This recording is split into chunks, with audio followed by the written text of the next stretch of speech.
theme song for the Gear Podcast. Troy, Nab, and Leon Todd having a little chat about gear and some other stuff like cricket and football and Australian stuff that you might, I don't like that, but that's all I got. Yeah.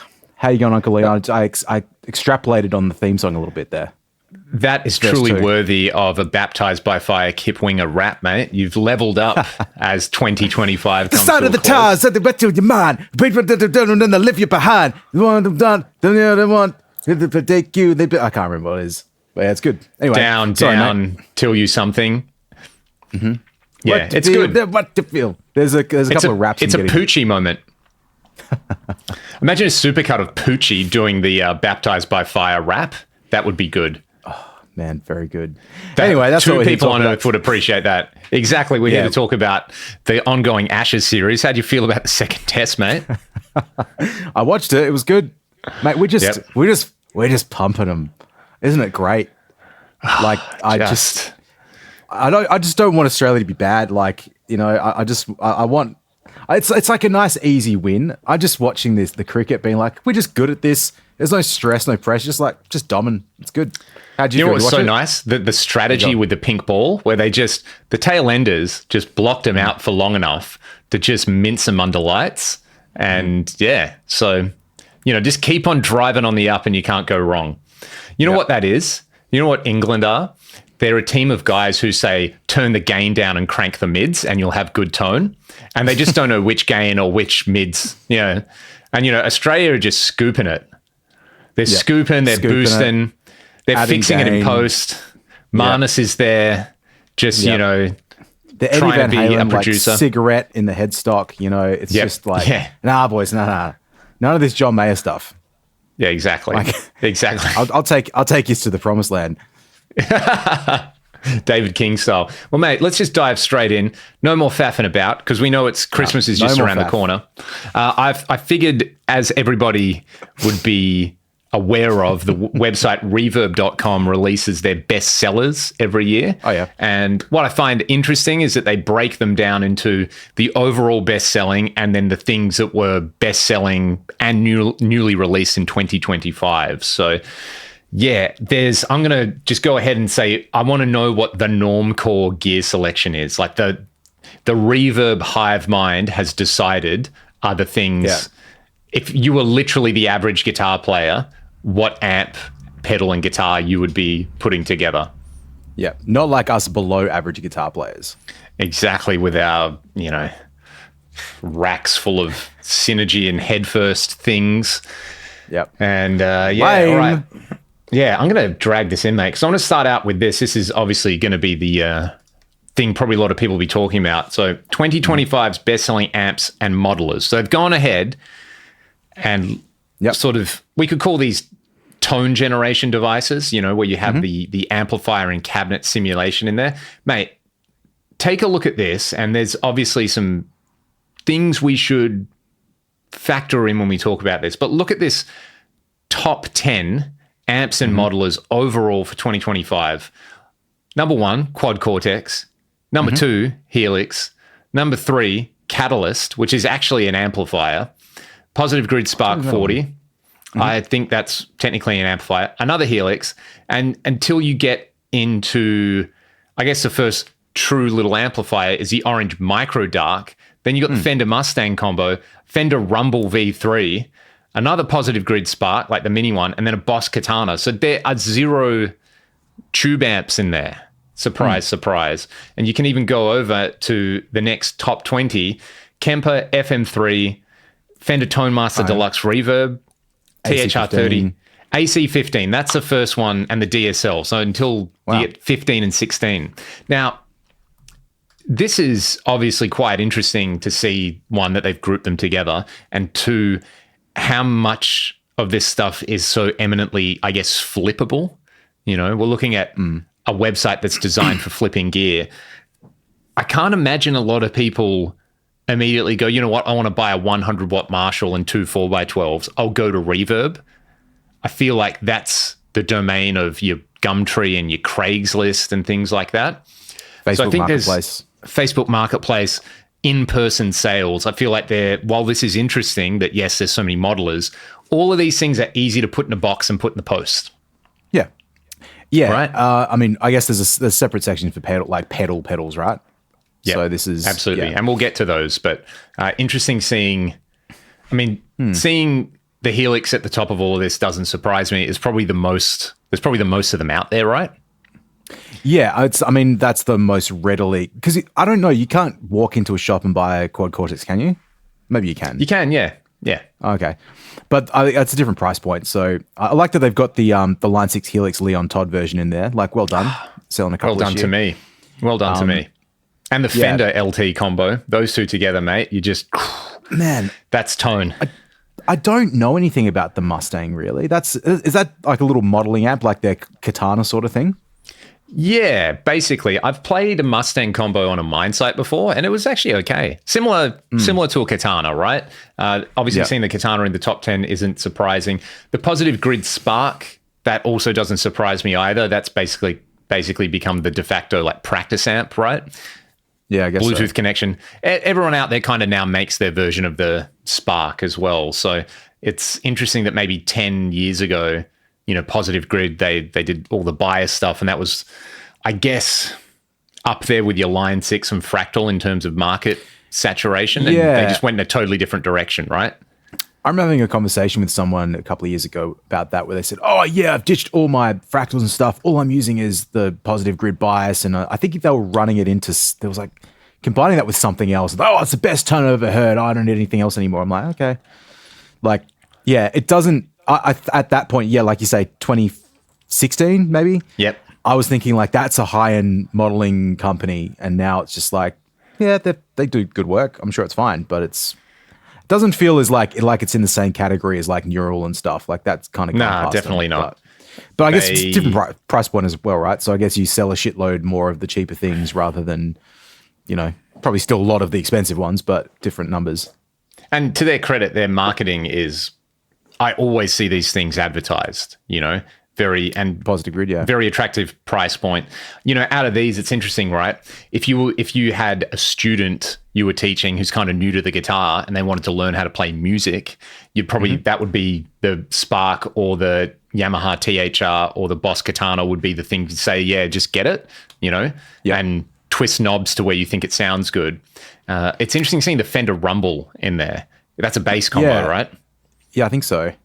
I've seen a lot of people with the Rumbles. They're okay for what they are. Yeah. They're not huge. Like, they're not powerful, but they're fine. The Katana, I do like a lot. I don't like recording them, or I've tried to do that. They have them at TAFE, so I don't think they record great, but playing them in the room, they sound fine. And it's like, I don't remember where this discussion came up, but the sound you can get out of something like a Katana, like the saturation you can get and the effects, it really is like a good pathway to people, to modelers and plugins and all those things, because you don't have that experience getting like a JCM 800. It's not the same. Like, no, even a deluxe reverb or an AC15, right? Yeah. It's just, it's in many ways like just stick with the Katana and the bigger Katanas, and you probably have a much more enjoyable guitar experience than buying some of the bougie stuff. Yeah, and particularly because they're obviously easy to find. They're in the top 10 selling things on Reverb. Seeing the Quad Cortex at the top, is interesting, where I imagine what do you make of that? Partially. Well, that to me says two things. I know they've put some updates out recently, so maybe people are like, "Ooh, now I want to get into the ecosystem," right? That's awesome. Because Reverb also, a lot of retailers are on Reverb, so it's not necessarily people buying stuff secondhand. But the other thing as well is, Line 6 put out the Helix Stadium, which has the touchscreen and all the Quad Cortex-y things about it. So maybe it's people going, great, I'm going to move this on and move over to the other platform. That's one thing that might be happening. There's also the best-selling amps and amp pedals, which is interesting. So this is Iridium, really? Okay. Yeah, that surprises me that they're still seemingly so popular. Quad Cortex is still up there. All the UA. What do you notice about all of those things? There's a pretty strong theme. In terms of the style of music that you'd use those for. Yeah, right. I mean, look, UA65 reverb, Ruby top boost. What's interesting is, okay, the Helix and the Quad Cortex are in there again. But yeah, it's very interesting that you could argue that seeing this list is actually pretty representative maybe of the actual amps, the Normcore amp selection. Deluxe reverb, AC30, you know. Seeing the Lion in there is interesting. What's in the next bit? Again, micro dark. So there's a lot of... It's funny, there's a lot of crossover over here. It's basically they've created this list so they can show people that, hey, JHS sold lots of those Not a Dumbles, and also these 3 UA pedals are still really popular. And Tone X, right? The Tone X one, that doesn't surprise me. It's such a great price point. I mean, it makes a lot of sense, man. And like, I don't want to get like to derail stuff, but if you wanted to start talking about stereo, which is, we can thank Michael Nielsen for bringing that back into our conversation, but it's so easy to run stuff in stereo when you don't have to worry about having 2 amps. Whereas like you can run these pedals, you can run them into your stereo stuff, into headphones and be happy, or you can buy 2. Like I saw in that list, the Tone Master Deluxe. It's like you could probably get 2 Tone Master Deluxes for like $1,200 Australian for a pair, run your rig in stereo. It wouldn't be that heavy. It would sound great. And I mean, all the Strymon stuff too, like making the most of that stereo thing, you can't do it unless you spend a lot of money on like amps. So and particularly the Iridium being stereo in, stereo out. If you've got a stereo pedal board, you just plug it into the Iridium, and then there's your DI, which is a thing not necessarily for us where we'd be running heaps of time-based effects pre-gain, but that is a thing, you know, especially, I know this is probably based on the US, so heaps of people doing the church thing, the worship music thing, you know, the sound is kind of Strymons in stereo into deluxes and AC30s, right? So and you've got actual stage volume to consider. It's like for us for years it was, how do we get as many things into a car as possible to go to a gig? And I think we kind of worked that out. But now it's like, oh well, just how do we do a gig without blowing anyone's ears out? And or lifting stuff because we're lazy and old. Like that's how I feel, at least. No, it's a great point. You know, having that background where it's like, what are the gigs people are doing, or where's the use case? I can't remember what I was going to say. It doesn't matter that much. But so what have we got here in the pedal thing? I haven't looked at it yet. Well, we should segue to pedals, right? So the main takeaway. Wow, the GE7. Okay. Yeah. Sorry, go on. Okay. Very interesting. The main takeaway from the amps and modelers thing are, people probably are still looking for solutions for not taking an amp. There's probably still more amp users out there than there are modeling users. That's pure conjecture. I don't know. I have no data to set that up, but people are getting in, right? And probably also factoring in that bias of people aren't selling the big tube amps on a platform like Reverb, where they have to ship them. So I think that's something that definitely needs to be factored in. The stereo-ness, right? The Iridium, the universal audio pedals, even the Helix, the Quad Cortex, you can do that. And which, you know, as we discussed, Deluxe Reverb, AC30, people use those with pedals. So to me, Reverb is the place you go to buy, use pedals. I still look at it like, if I'm looking for a weird thing. So this is the best-selling pedals overall. So we'll take a look at the used only and new only ones in a while, but the top 3, the EHX JHS Octave Fuzz crossover.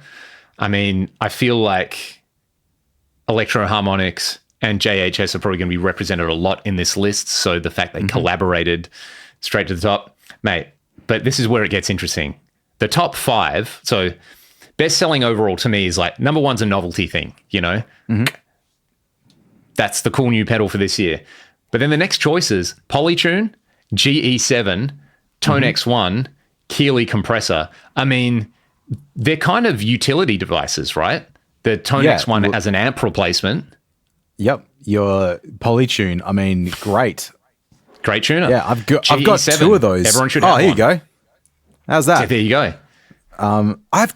Do I have 2 or 3? I've got a lot of these for lots of different boards. So anyway, like it's a great tuner. It's nice and small. Doesn't sound like anything, so that's completely fine. I mean, that's where I would be like, I've not bought one new. Well, maybe I did buy one new. But yeah, I think I got one for like $50 because, you know, why would you spend more than that on a tuner unless you're a psycho? Why would you spend $70 when you could spend $50? Exactly. And I say that having bought like a Korg rack tuner for like $300. So like I am that psychopath. But, and fuck, I've bought a lot of tuners this year. I bought the Strymon Stomp too. Oh, that's funny. Year of the tuner, hey? The G7, that's nice to see that on there though. Yeah. I wonder who that... I feel like that's a forever top 10 pedal. Yeah, but it's weird. Like, to me, that's a pedal that... It's kind of like the Bad Monkey. Like, if you were to go back to 2022, whenever that was, that JHS put that video out and be like, oh, everyone wants a Bad Monkey all of a sudden. Yep. The EQ, as much of it is as it is like a utilitarian pedal, it's almost like I bet someone's put a video out saying how great it is, and that's made everyone want to buy one, you know?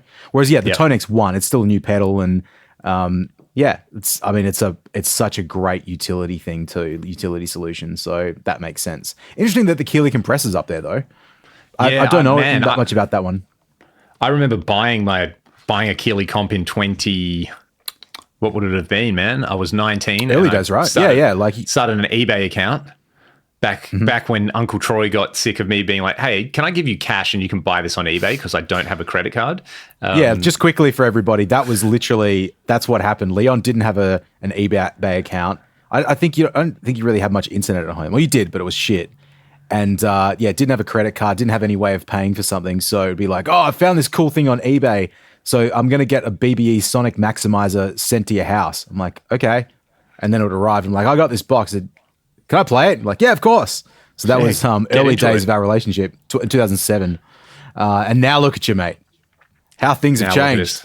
How things have changed. Still just don't want to go on eBay and spend money.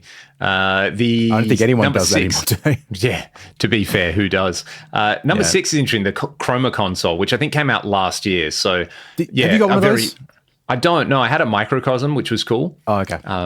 I sold it to a guy who has a guitar store in Jakarta, maybe, but he also was in Perth. I think he goes between the two of them. So, that one's probably somewhere floating around Indonesia now. But yeah, I mean, the Chroma console's a cool bunch of weird character sounds, basically. I would like to try one. The hologram thing, I really like what they do in that experimental thing, but it's definitely, one step away from just getting a modular synth and sitting there and navel gazing, right? Like another slight tangent, mate. Have we just aged out? Like, are we now grandpa guitars of like millennial grandpa guitars? Yeah, basically. Like we're not playing our like vintage Strats into our fucking deluxe reverbs and stuff, but we are just playing our like Les Pauls into Marshalls. Yeah. And we're in our 30s and we're not, well, you like experimenting with sounds, but I can't be fucked most of the time. I just play guitar to make money. Yeah. Did I send you that reel of Travis Head where basically they were like, so what are you playing for in this Ashes? And he was like, oh, cash? They were like, really? He's like, yeah, well, I mean, the Ashes is a pretty big series. I figure if we win, we'll get a nice big bonus at the end. They're like, do you get a bonus? He's like, I don't know. I haven't looked into it. I hope so. Which is just like, I hope you do. So you deserve it, Travis Head. Exactly. But anyway, try a Chroma console. It's a cool thing. It looks cool from the, I think I've seen it, but I don't know that much about it. So, it's one of those things I wish I had 3 hours to sit down and play with knobs sometimes. Ha. Yeah, don't we all, mate? Don't we all? And Digitech drop, another utility. Now, but do you think that's because the new Boss thing came out? Yeah, I reckon that's one you can see where people have gone, I'll try the Boss.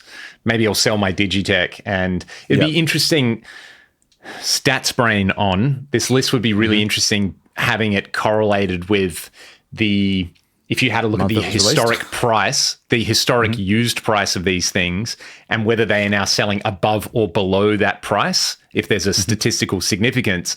Because to me, if you looked at something like the GE7, and let's say someone did a cool video on how cool the GE7 is, then maybe you'd see that price be slightly higher than the historic, whatever average you want to use.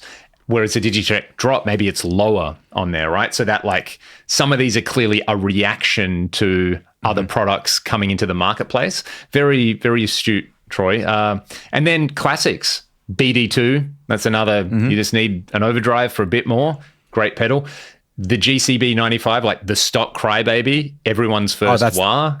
That's the stock one, is it? I can't remember which one. I think so, yeah. There's the 535Q, which has the boost and stuff like that. Yeah, I had one of those for a while. That was fun. Line 6 HX Stomp, again, Swiss Army knife pedal. Let's look at the next 10. Oh, mate, the Boss TU3. People love tuners, mate.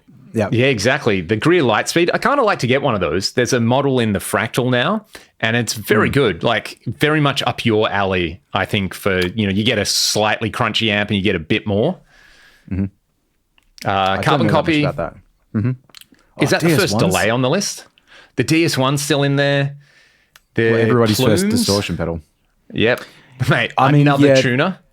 Mate, people love the full-size one, the big boy. Yeah, big dog. Coming in at 17. Overdrive, Iridium, and the big... Oh, okay. Mate, it's just like... half of that stuff's just bigger versions or smaller versions. So how many Boss pedals? 1, 2, 3, 4. So 20% of this is Boss. You got the IK multimedia as stuff. It should be. Yeah, as it should be. Surprising to only see one EHX in there, but it's at the top of the list. Now, this is interesting. Used pedals only. Look who's coming in number 1. Numero uno.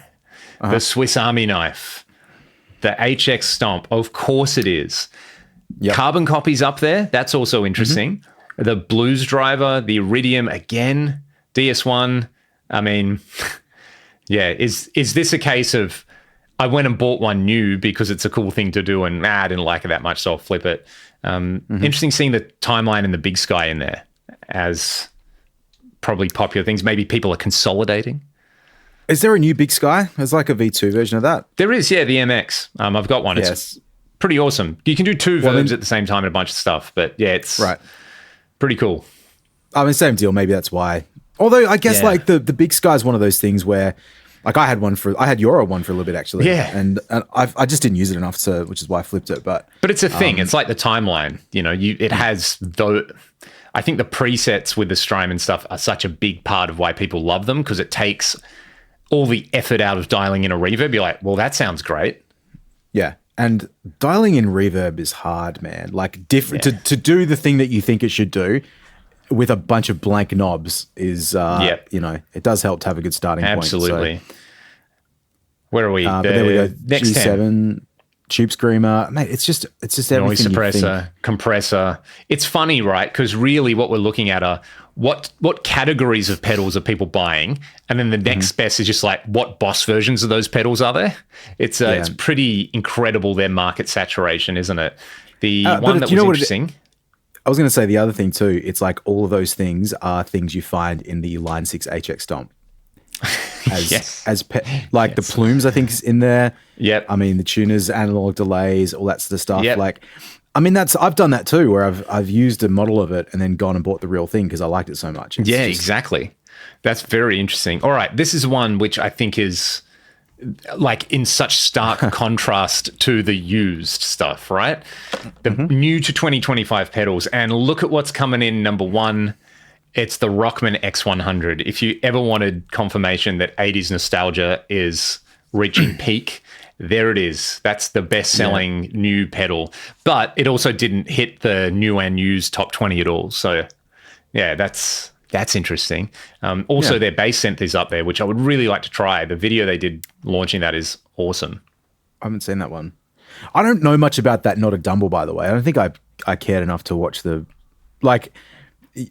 Dumble and JHS together are just like two things that separately I can sort of deal with them, but together I'm not sort of that into. So Chase Bliss, of course, are represented. It's interesting seeing that Tone King Imperial preamp in here.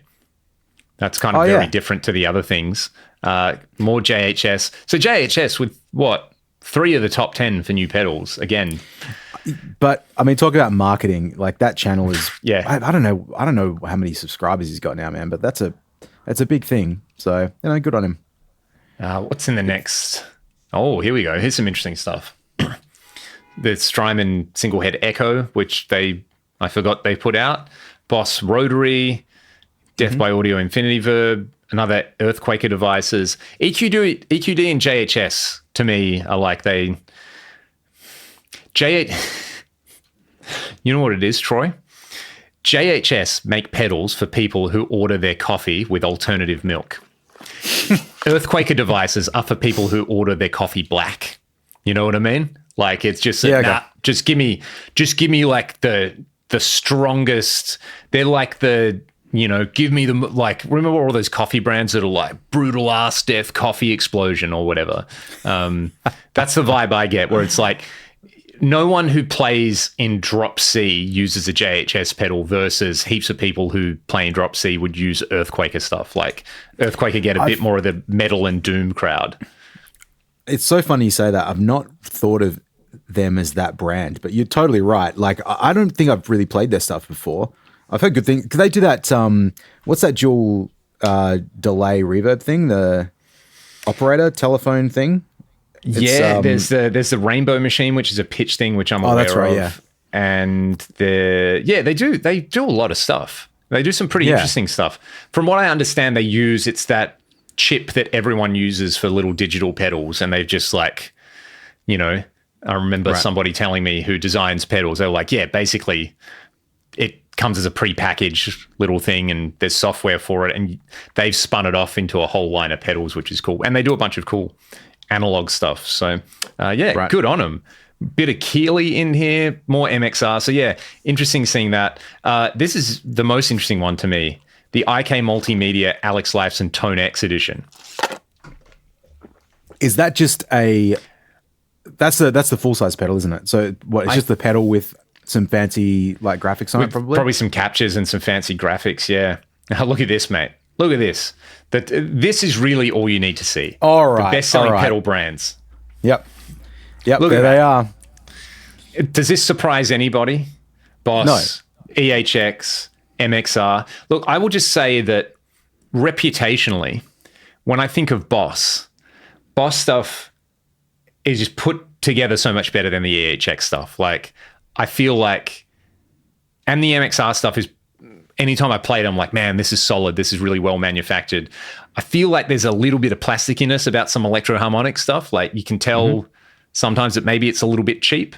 The TC stuff, JHS in the top 5. Again, I definitely see some bias because it's an American website, right, towards some of those American brands, which doesn't surprise me. And when I say bias, I mean statistical bias based on geography. Digitech coming in, Keeley.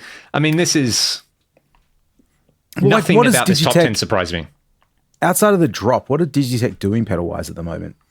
Because all the the hardwired delay and stuff, do they still make that? I couldn't tell you, but I know they were using one of them. Was it the Polaro Reverb or something? Uses a Lexi chip in it. Yeah, because they were owned by Harman, it's all the same company.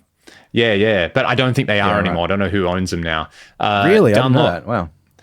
It'd be interesting if you group Dunlop and MXR because they're under the same thing and way huge. That's surprising. Like when to look at some of the previous categories and see how many secondhand line 6 things are there, like just one of those pedals, and see it like 12th on that list. That's quite surprising.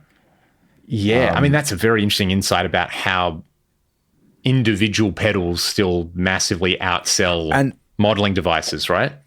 Also interesting to see Exotic in that list, considering that I only think about them for like 3 different pedals. Yeah, right. What is it? The BB preamp, one of the RC booster, and which, man, the RC is. I used the RC at a gig last weekend. It's awesome. I really like that pedal. So and Uli Behringer is represented as well. So there you go. That's pretty cool. I'm surprised they're not higher up, to be honest. Although they own TC Electronic, which is right up here. So well, I don't see that many Behringer pedals though. Like, I mean, I did, but they're cheap. But I think a lot of the other Chinese brands that have come in, I think that they've taken that from Behringer. I don't know if it's like, you tell me if I'm crazy, but would you rather have a Behringer pedal on your board or like one of those mini pedal clones by like Amazon brand clones? Like, I mean, if it's to me, it's interesting not seeing like Mua and NuX and stuff like that represented on there. I really like the NuX stuff. I think they're probably one of the... Actually, who are out of all those brands that are operating out of Shenzhen? I think Hot Tone probably make the highest quality stuff. The NUX stuff I've tried is really good. Moo are a little bit hit and miss sometimes, but they make so much stuff. They don't believe in firmware updates.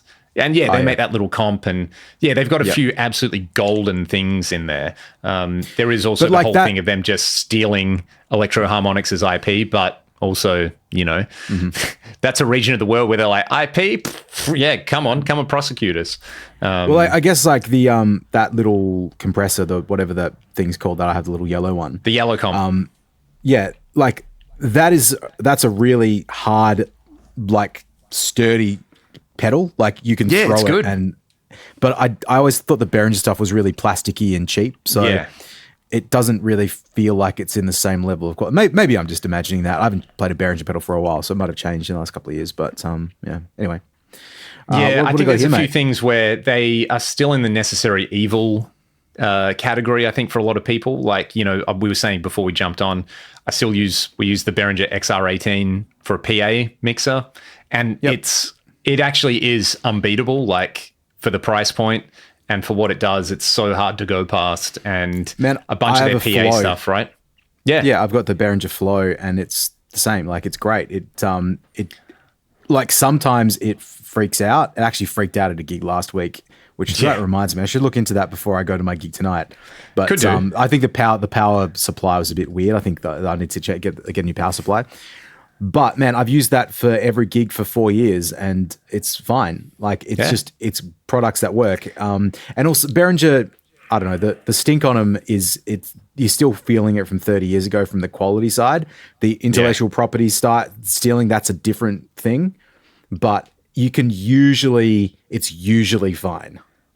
Yeah, there's picky battles with them, I find. They are, it's one of those things where, their PA stuff, I think that's where I'm like, well, okay, cool. Do I want to spend $5,000 on a little convenient mixing desk, or like $1,200? Okay, you got me over a barrel here, Behringer. If it's a case between like $70 on a Behringer pedal and $100 on a Boss pedal, that's not the same calculation. So on that, let's get into the back end of this, and we should look at electric guitars, right? Because hang on. When's the last time you bought a new electric guitar? Ooh, sorry, you were going to say. Oh, I was going to say Fender, PRS, Gibson, Fender, Gibson, Fender, PRS, Fender. Like, all right. Are there any brands? A wild guild has appeared. Wow, that's surprising. Of all things, there's an ESP, Charvel, so still Fender. When was the last new guitar that I bought, Leon? It would have been like maybe my Jason Isbell Telly. Yep. In 2021. Fender. I think I bought another guitar since then. Of course. I don't think I bought anything else since then new. So yeah, and I bought a Charvel from a guitar shop, but it was a second hand, so it doesn't count. But I mean, guitars, I feel like they're in between.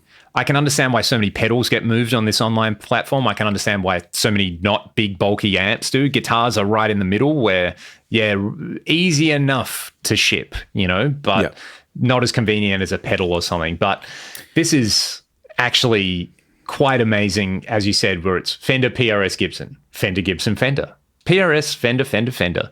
The top 10 is 3 brands. What more do you need to know about market share? I just don't like those Silver Skies, man. Jeez. Maybe it's interesting. I mean, here's what we have. Strat, Les Paul, Strat, Les Paul, Telly, Strat, Telly. Like it's, the Strat is all conquering. It's interesting seeing SGs in there. The big surprise is seeing that Guild Surfliner in there. Like, were they blowing those out for a super low price or something? Or I don't know. That's a weird one. Like I'm assuming it's got some surfy kind of thing about it. I'd imagine it looks a bit jank, 60s-ish or something. I have, what? I will admit I have no idea. Here we go. What does it look like? Oh, it's a Strat. Cool. Not really. Oh, it's almost a bit jazzy, but... God, that's ugly. Yeah, they must have blown out. That must have been on sale for 1 week. You know what this is? You know what that looks like? This looks like an affordable version of like all those Novo and like the very offset things that are sort of like a high-end offset, which I'm personally not super into, but I appreciate that they are great guitars. This looks like the affordable version of that. So yeah, maybe actually not a Strat, which is shocking to say. So yeah, I also wonder how much Reverb's suggestion algorithm plays into this as well, right? Oh yeah. Oh, of course, yeah. Like Fender and Gibson and stuff are probably saying, "Here you go, Reverb, Mr. Reverb." Darren Reverb or whatever his name is, have some money and make sure we go to the top of the list. But it's hard to say too, man. Like you got what year is it now? 75 years worth of them being the top dogs. So exactly 6 of one, just half breaking a this dozen. down, I'm surprised the Pro 2 is the best selling electric guitar. I would have thought the Player would have been higher up, just given how accessible it is. And I'm surprised that the Player 2 Telecasters sold more than the Player 2 Strats. Question for you. Out of these top 10, you're recommending a guitar for somebody to go buy and a pedal to go buy. What are you saying? I'd probably need to know the price, but I would say the Player ones, they're the cheaper ones, right? Yeah, they're the made in Mexico ones, yeah. Oh yeah, I'd say a Player, Tele, or Strat probably of everything on that list. I don't like the Silver Sky. I'd like the cheap one, and I didn't care for the expensive one, so I wouldn't say that. I would just take a Player one. I don't know, man. I don't know what the general worldwide consensus is on this, but I've had such good luck with Mexican-made Fenders. So I think price to value is great. The fact that you get a really usable, good-sounding, upgradable guitar if you want to take it to the next level, which you do. Watch my videos on Player 2 mods. Well, there you go. And also it's like, man, I've been again, sorry for the slight tangents, but I've been playing my Sir again quite a bit the last few days. Yeah, you have. And it's beautiful. Like it's such a fun guitar to play. I just wish I could see the dots. I'm gonna have to get the lumen inlay things on it. But I don't want to take it out of the house because it's worth so much money. And meanwhile, I can just bash the shit out of my Charvel, bash the shit out of my Tellies, because at the end of the day, as much as I like them, I'm just not like the value in there, like, and how I treat it is just different. So yeah, I'd absolutely take those. And also the value. I would say. Well, I was just saying last thing, like you finish the value. Oh, the value is not gonna like if you I just don't think like the secondhand value on any of those expensive guitars is gonna stay what it is. So yeah. If you're buying guitars to flip them, I don't think there's a good investment among those. And if you're playing a guitar to play it, then don't invest in guitars, kids. Just go and get a stock portfolio if you want to invest your money. Like, don't put it into guitars. Crypto. Unless you're buying like 50s Fenders, right? In which case, then maybe how much money do you need to start with that hobby? Yeah, exactly. There's a.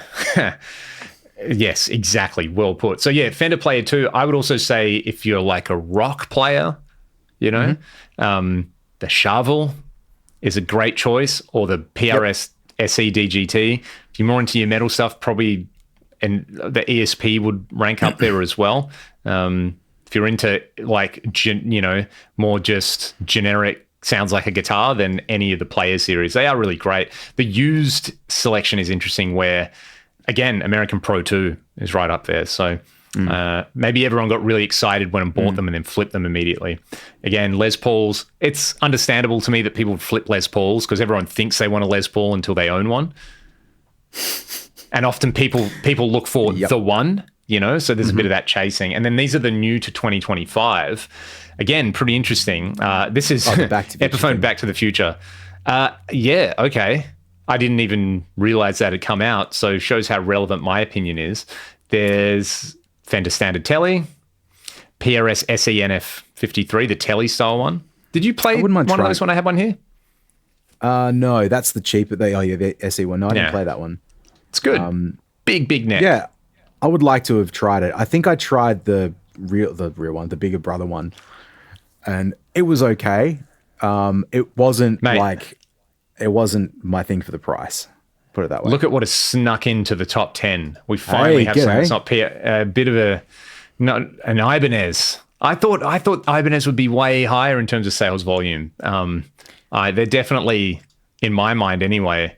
Maybe this is right American bias, mate. American Bias, yeah. Look at this. Did a RG565.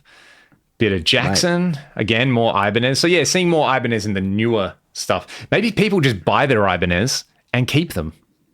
Yeah, mate. I don't think I've ever sold Maybe an that's Ibanez what's before, happening. So, yeah. Interesting. You know what's really interesting? The lack of Squire. There's one makes it into the best new to 2025. So, yeah. Yeah. The classic vibes, I've had very good... People have given me good feedback on those guitars, although I haven't tried them before. But maybe the Squires, like, you don't sell them. It's like your first guitar and then you keep it for sentimental value. Like, I mean, what you spend $300 on a guitar, like you'll get $50 for it, really, won't you? Did I send you that video on Instagram of the guy getting his first bass is like Ibanez? Oh, unbelievable. He has another one about the life cycle of a tube screamer as well. That was so good, man. Yep, very good. So, well, anyway, mate, that makes me go out and want to go out and buy some more guitars. So, what's the Normcore guitar rig? Is it a Fender Player Series into a JHS pedal into like a UA amp simulator, or into a Strymon Iridium, and you play it at church? It probably is.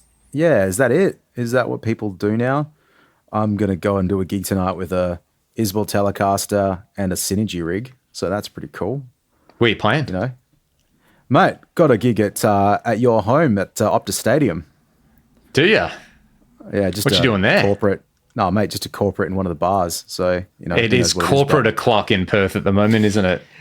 Oh, mate, it is corporate. I did a corporate function this time last week, and mate, it's the most wonderful time of the year to make lots of money for a couple of sets of work.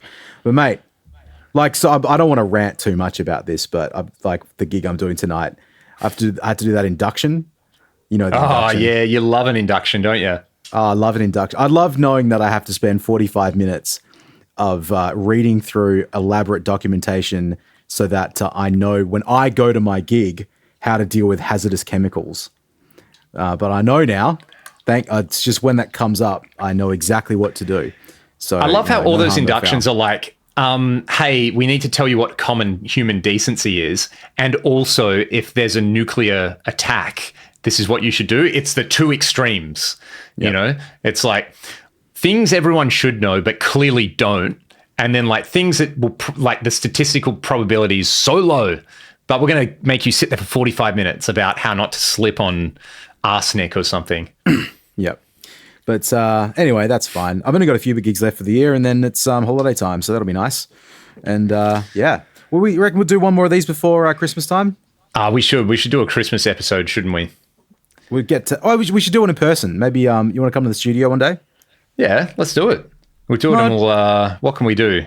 Let us know in the comments. What would you like to see in a Christmas episode? Bringing Christmas jollity Chrissy hats. Yeah. Yeah, Chrissy undies. We'll have some eggnog. Oh. You know, that's pretty cool. And I'll tell you, my kids watched Home Alone last week. What did they make of it? Oh, loved it. But then they kept calling each other like stupid morons or something. I can't remember what it was. And I was like, oh, this is not great. But, you know, maybe we'll have Home Alone on in the background, not get stung by Disney or whoever owns it. And we'll just chat about guitars. How does that sound, mate? Fantastic. I'm in. And to everybody who's watched today's episode, let us know what your favorite purchase of 2025 was, what you're playing, and we'll see you on the next one because we love it. Can I tell you one thing real quick before we leave? Yeah, go on. Tell me all about it. Didn't have to, but I went to my son's school. He had a music concert last week, and they all do the dances and stuff. And one of the dances, I think they did it to Wolfmother. And one of the dance moved involved a bunch of like 10-year-olds just doing one of these ones. And I don't know. I feel like this sign's really lost a little bit of. I don't know. When was the last time you did one of those seriously? Like, how old were you? Like 16? I don't know if you can do it. Yeah, I don't know. I do a lot of these ones. You do a lot of Shaka Bras. Evolved into this, and this is ironic as well. You know. Yeah, pretty much. You do that one. I do a lot of that one. So I'm like fingers out. So still don't know what this means, but a lot of people with glaze over eyes do it to me when I go to the beach. So I just do it back. A great little story just to end on. One of my favorite things is to just walk around the suburbs at night, because that's non-threatening, and it was a really wonderful evening the other night walking around, and I was like, man, look at the sky. Look at it. The moon looks really beautiful tonight, to quote you. And there was just this guy with a deck chair sitting in his driveway, just staring up at the sky. And I was like, someone else has got it figured out. And we looked at each other and we met eye to eye. And I just went, and he went, and we carried on with our lives. Have you seen the new Damo and Darren? Yes. When they're looking at the clouds? Yep. Well, there you go. Man, that and the bus one are just, they capture something. There's some... Yeah. Even his little hands. Man, it's too much. Anyway, that's enough, mate. We'll call it there. Hey, if you haven't done so already, go to the collaborate person on who this video is, which is me, Troy Neberbarn at Hammerspace Recording, and give us a little sub. Give me a little sub, like a couple videos, watch a couple videos. Just it's Christmas time, And where can people go to contribute to your well-being? Is it the website www.givetroymoney.com.au? No, that one doesn't work anymore, but you can go to hammerspacerecording.com. There you go. But, it's just, go to Leon's. You still got your Patreon? Yeah, it's up there. You can get some backing tracks. You can get a whole bunch of stuff. Get a behind the scenes for sessions I did recently. Let me tell you something. I want everyone to listen to me. Christmas is right around the corner. Grandma needs a present. She doesn't want a new pair of socks. She doesn't want a nice talcum powder. Grandma needs... she wants? Backstage pass, backstage content from Leon Todd. That's what she's wanted all year, and she hasn't got it. So maybe Uncle Merv, he needs a little gift last minute. Can't find him those barbecue tongs that he's really requested, for the last 6 months. But the next best thing, I would argue the even better thing, is you just go to leontodd.com or whatever the fucking website is. Or you could get Grandma a Troy Naberban Hammerspace Tonex capture pack. She'll know what to do with that, kids. Mate, I'm on Cameo as well, like legitimately. I did one last week for someone. Troy's on Cameo. I had 2 Cameo requests in the last 12 months. Didn't see them come up. So I just left money on the table right there. But anyway, whoever I did it for last week, that's good. They enjoyed that. So anyway, mate, for realsies, for the third time's a charm, let's leave it there. My name is Troy Neberbarn. Oh, wait, can I...